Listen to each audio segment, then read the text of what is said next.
THE JUNGLE by Upton Sinclair. Chapter 2. Jurgis talked lightly about work because he was young. They told him stories about the breaking down of men, there in the stockyards of Chicago, and of what had happened to them afterward. Stories to make your flesh creep. But Jurgis would only laugh. He had only been there 4 months, and he was young, and a giant besides. There was too much health in him. He could not even imagine how it would feel to be beaten. "That is well enough for men like you," he would say. "Silpness, puny fellows, but my back is broad." Jurgis was like a boy from the country. He was the sort of man the bosses like to get hold of, the sort they make it a grievance they cannot get hold of. When he was told to go to a certain place, he would go there on the run. When he had nothing to do for the moment, he would stand around fidgeting, dancing, with the overflow of energy that was in him. If he were working in a line of men, the line always moved too slowly for him, and you could pick him out by his impatience and restlessness. That was why he had been picked out on one important occasion. For Jurgis had stood outside of Brown & Company's Central Time Station not more than half an hour, the second day of his arrival in Chicago, before he had been beckoned by one of the bosses. Of this he was very proud, and it made him more disposed than ever to laugh at the pessimists. In vain would they all tell him that there were men in that crowd from which he had been chosen who had stood there a month, yes, many months, and not been chosen yet. Yes, he would say, but what sort of men? Broken-down tramps and good-for-nothings? Fellows who have spent all their money drinking, and want to get more for it? Do you want me to believe that with these arms," and he would clench his fists and hold them up in the air, so that you might see the rolling muscles, "that with these arms people will ever let me starve? It is plain," they would answer to this, "that you have come from the country, and from very far in the country." And this was the fact, for Jurgis had never seen a city, and scarcely even a fair-sized town, until he had set out to make his fortune in the world and earn his right to Ona. His father, and his father's father before him, and as many ancestors back as legend could go, had lived in that part of Lithuania known as Brelovicz, the Imperial Forest. This is a great tract of 100,000 acres, which from time immemorial has been a hunting preserve of the nobility. There are a very few peasants settled in it, holding title from ancient times, and one of these was Antanas Rudkus, who had been reared himself, and had reared his children in turn, upon 6 acres of cleared land in the midst of a wilderness. There had been one son besides Jurgis, and one sister. The former had been drafted into the army. That had been over 10 years ago, but since that day nothing had ever been heard of him. The sister was married, and her husband had bought the place when old Antanas had decided to go with his son. It was nearly a year and a half ago that Jurgis had met Ona at a horse fair 100 miles from home. Jurgis had never expected to get married. He had laughed at it as a foolish trap for a man to walk into.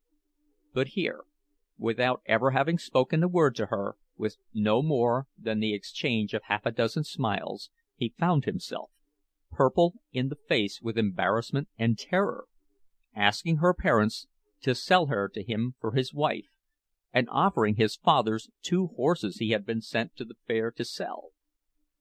But Ona's father proved as a rock. The girl was yet a child, and he was a rich man, and his daughter was not to be had in that way.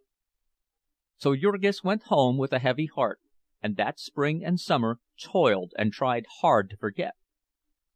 In the fall, after the harvest was over, he saw that it would not do, and tramped the full fortnight's journey that lay between him and Ona. He found an unexpected state of affairs, for the girl's father had died, and his estate was tied up with creditors. Jurgis's heart leaped as he realized that now the prize was within his reach. There was Elzbieta Lukoszaite, Teta, or Aunt, as they called her, Ona's stepmother, and there were her 6 children of all ages. There was also her brother Jonas, a dried-up little man who had worked upon the farm. They were people of great consequence, as it seemed to Jurgis, fresh out of the woods. Ona knew how to read, and knew many other things that he did not know, and now the farm had been sold, and the whole family was adrift, all they owned in the world being about 700 rubles, which is half as many dollars. They would have had 3 times that, but it had gone to court, and the judge had decided against them, and it had cost the balance to get him to change his decision. Ona might have married and left them, but she would not, for she loved Teta Elzbieta. It was Jonas who suggested they all go to America, where a friend of his had gotten rich. He would work, for his part, and the women would work, and some of the children, doubtless. They would live somehow. Jurgis, too, had heard of America. That was a country where, they said, a man might earn 3 rubles a day, and Jurgis figured what 3 rubles a day would mean, with prices as they were where he lived, and decided forthwith that he would go to America and marry, and be a rich man in the bargain. In that country, rich or poor, a man was free, it was said. He did not have to go into the army. He did not have to pay out his money to rascally officials. He might do as he pleased, and count himself as good as any other man. So America was a place of which lovers and young people dreamed. If one could only manage to get the price of a passage, he could count his troubles at an end. It was arranged that they should leave the following spring, and meantime Jurgis sold himself to a contractor for a certain time, and tramped nearly 400 miles from home with a gang of men to work upon a railroad in Smolensk. This was a fearful experience, with filth and bad food and cruelty and overwork.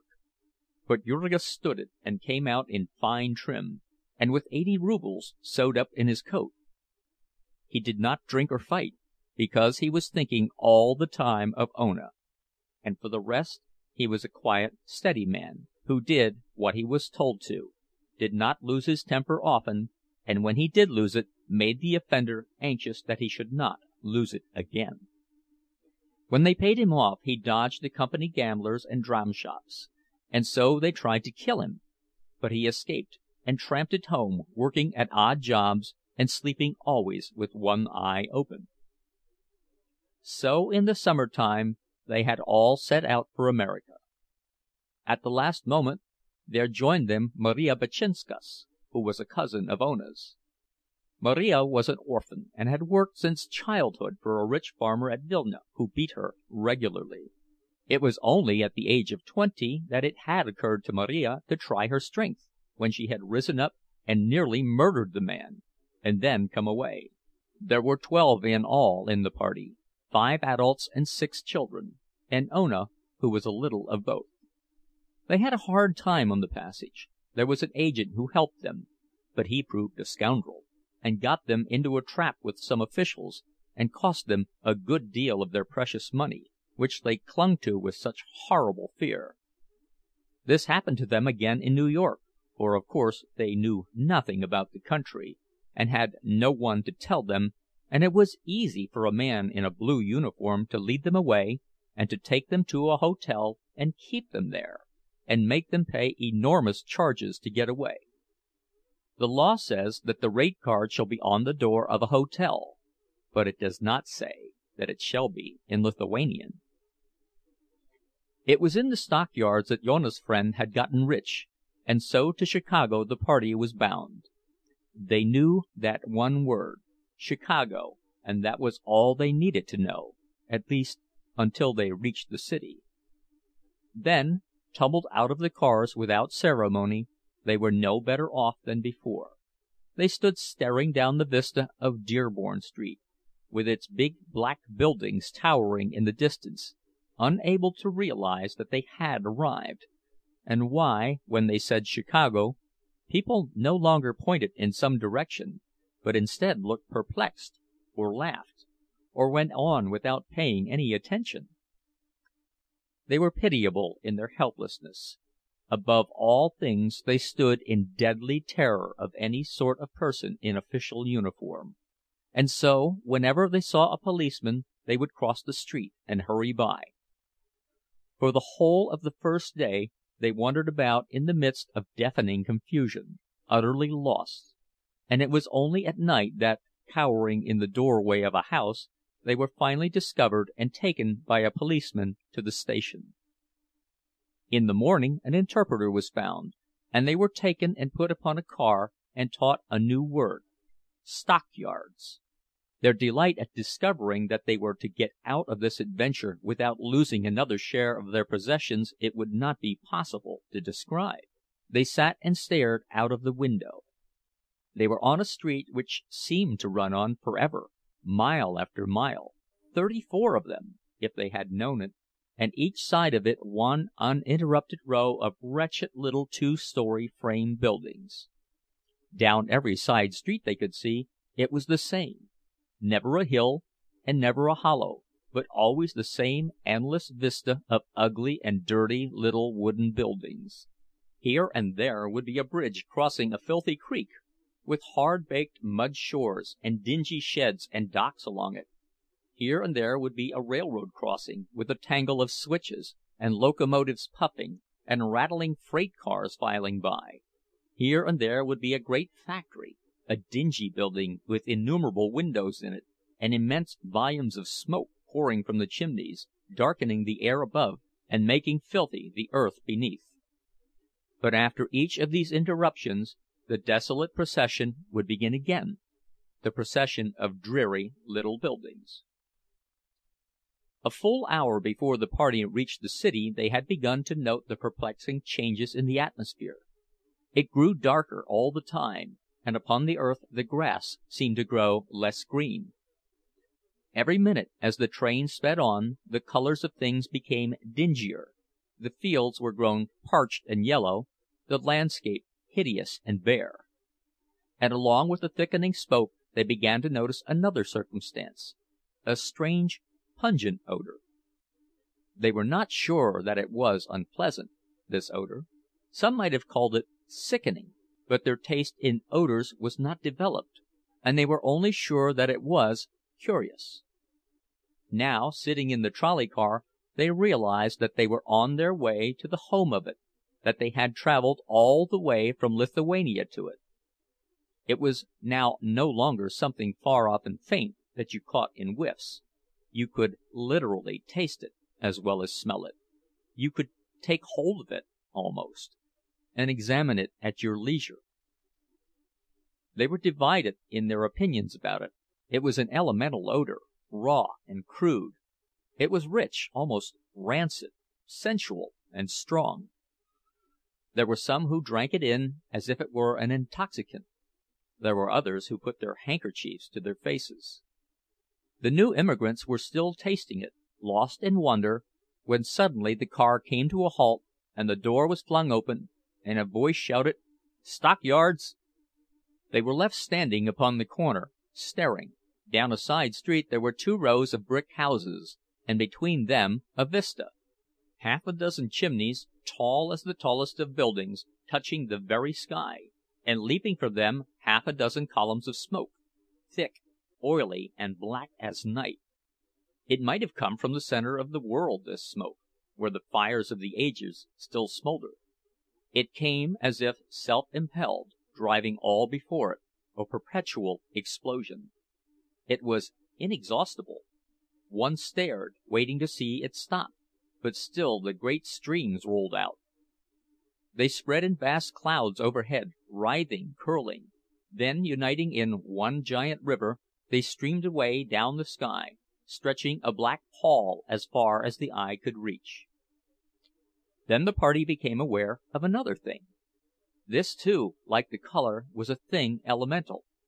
It was a sound made up of 10,000 little sounds.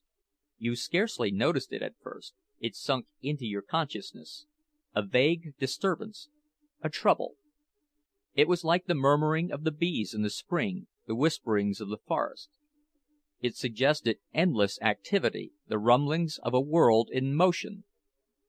It was only by an effort that one could realize that it was made by animals, that it was the distant lowing of 10,000 cattle, the distant grunting of 10,000 swine. They would have liked to follow it up, but alas, they had no time for adventures just then. The policeman on the corner was beginning to watch them, and so, as usual, they started up the street. Scarcely had they gone a block, however, before Jonas was heard to give a cry, and began pointing excitedly across the street. Before they could gather the meaning of his breathless ejaculations he had bounded away, and they saw him enter a shop, over which was a sign, J. Szedvilas, Delicatessen. When he came out again it was in company with a very stout gentleman in shirt sleeves and an apron, clasping Jonas by both hands and laughing hilariously. Then Teta Elzbieta recollected suddenly that Szedvilas had been the name of the mythical friend who had made his fortune in America. To find that he had been making it in the delicatessen business was an extraordinary piece of good fortune at this juncture. Though it was well on in the morning, they had not breakfasted, and the children were beginning to whimper. Thus was the happy ending to a woeful voyage. The two families literally fell upon each other's necks, for it had been years since Jokubas Szedvilas had met a man from his part of Lithuania. Before half the day they were lifelong friends. Jokubas understood all the pitfalls of this new world, and could explain all of its mysteries. He could tell them the things they ought to have done in the different emergencies, and what was still more to the point, he could tell them what to do now. He would take them to Poni Aniele, who kept a boarding-house the other side of the yards. Old Mrs. Jukniene, he explained, had not what one would call choice accommodations, but they might do for the moment. To this Teta Elzbieta hastened to respond that nothing could be too cheap to suit them just then, for they were quite terrified over the sums they had had to expend. A very few days of practical experience in this land of high wages had been sufficient to make clear to them the cruel fact that it was also a land of high prices, and that in it the poor man was almost as poor as in any other corner of the earth. And so there vanished in a night all the wonderful dreams of wealth that had been haunting Jurgis. What had made the discovery all the more painful was that they were spending, at American prices, money which they had earned at home rates of wages, and so were really being cheated by the world. The last 2 days they had all but starved themselves. It made them quite sick to pay the prices that the railroad people asked them for food. Yet when they saw the home of the widow Jukniene, they could not but recoil. Even so, in all their journey they had seen nothing so bad as this. Poni Aniele had a 4-room flat in one of that wilderness of 2-story frame tenements that lie back of the yards. There were 4 such flats in each building, and each of the 4 was a boarding-house for the occupancy of foreigners, Lithuanians, Poles, Slovaks, or Bohemians. Some of these places were kept by private persons, some were cooperative. There would be an average of half a dozen boarders to each room. Sometimes there were 13 or 14 to one room, 50 or 60 to a flat. Each one of the occupants furnished his own accommodations, that is, a mattress and some bedding. The mattresses would be spread upon the floor in rows, and there would be nothing else in the place except a stove. It was by no means unusual for 2 men to own the same mattress in common, one working by day and using it by night, and the other working at night and using it in the daytime. Very frequently a lodging-house keeper would rent the same beds to double shifts of men. Mrs. Jukniene was a wizened little woman, with a wrinkled face. Her home was unthinkably filthy. You could not enter by the front door at all, owing to the mattresses, and when you tried to go up the back stairs you found that she had walled up most of the porch with old boards to make a place to keep her chickens. It was a standing jest of the boarders that Aniele cleaned house by letting the chickens loose in the rooms. Undoubtedly this did keep down the vermin, but it seemed probable, in view of all the circumstances, that the old lady regarded it rather as feeding the chickens than as cleaning the rooms. The truth was that she had definitely given up the idea of cleaning anything, under pressure of an attack of rheumatism, which had kept her doubled up in one corner of her room for over a week, during which time 11 of her boarders, heavily in her debt, had concluded to try their chances of employment in Kansas City. This was July, and the fields were green. One never saw the fields, nor any green thing whatever, in Packingtown, but one could go out on the road and hobo it, as the men phrased it, and see the country, and have a long rest, and an easy time riding on the freight cars. Such was the home to which the new arrivals were welcomed. There was nothing better to be had. They might not do so well by looking further, for Mrs. Jukniene had at least kept one room for herself and her 3 little children, and now offered to share this with the women and the girls of the party. They could get bedding at a second-hand store, she explained, and they would not need any while the weather was so hot. Doubtless they would all sleep on the sidewalk such nights as this, as did nearly all of her guests. "Tomorrow," Jurgis said, when they were left alone, "tomorrow I will get a job, and perhaps Jonas will get one also, and then we can get a place of our own."